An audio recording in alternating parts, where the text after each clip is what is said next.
ಮತ್ತೆ ಅಲ್ಲಿಗೆ ಚಿಂಟು ಎನ್ನುವ ಪಕ್ಷಿ ಬರುತ್ತೆ ಮತ್ತೆ ಹೀಗನ್ನುತ್ತೆ. ಮಹಾರಾಜ, ನಾನು ತುಂಬಾ ದೂರ ತನಕ ನೋಡೋಕೆ ಸಾಧ್ಯ.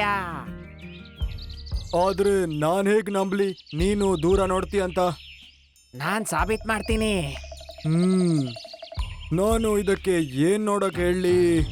ಅದು ದೂರ ಇರುವಂತದ್ದು, ಅದು ಕೂಡ ಇಷ್ಟು ತನಕ ನೋಡದಿರುವಂತದ್ದು.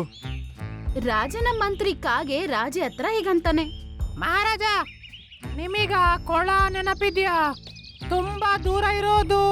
ಅದ್ರ ಬಗ್ಗೆ ನಿಮ್ಗೆ ಮತ್ತೆ ನಂಗೆ ಮಾತ್ರ ಗೊತ್ತಿರೋದಲ್ವಾ? ಅದ್ರ ಬಗ್ಗೆ ಕೇಳಿದ್ರೆ ಹೇಗೆ? ಹೇಳಿ ನೀವು. ನೀನಂತೂ ಸರಿಯಾಗಿ ಹೇಳ್ದೆ. ಸರಿ, ನಿಂಗೆ ಸರಿಯಾಗಿ ನೋಡಿ ಹೇಳು, ಇಲ್ಲೆಲ್ಲಾದ್ರೂ ಕೊಳ ಕಾಣುತ್ತಾ ಅಂತ. ಚಿಂಟು ಎಗರ್ಕೊಂಡು ಹೋಗಿ ಮರದ ಮೇಲೆ ಕೂತ್ಕೊಂಡು ಹೀಗನ್ನುತ್ತೆ.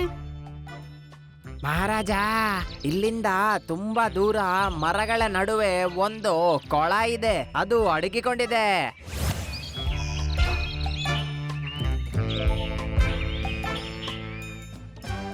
ಓ, ಸರಿಯಾಗಿ ಹೇಳಿದ್ದೆ ನೀನು. ಮೆಚ್ಚಿದೆ ನಿನ್ನ ನಾನು.